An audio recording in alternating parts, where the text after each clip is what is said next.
તો લોકસભા ચૂંટણીને લઈને પોલીસ સતત એક્શનમાં આવી છે। સુરતમાં કતારગામમાં પોલીસે કોમ્બિંગ હાથ ધર્યું છે। 100 થી વધુ જેટલા પોલીસ સ્ટાફ સાથે ચેકિંગ હાથ ધર્યું। કતારગામ ઉત્કલનગર ઝુંપડપટ્ટીમાં ચેકિંગ હાથ ધરવામાં આવ્યું છે। જૂના ગુનેગારો અને અસામાજિક તત્વો સામે લાલ આંખ કરવામાં આવી। કતારગામમાં એસઓજી દ્વારા વહેલી સવારે કોમ્બિંગ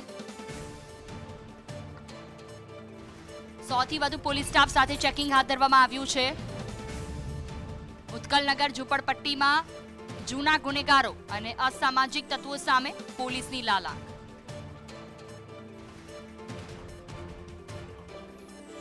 લોકસભા ચૂંટણીને લઈને પોલીસ એક્શનમાં છે। અલગ અલગ જગ્યાઓ પર કોમ્બિંગ હાથ ધરવામાં આવ્યું।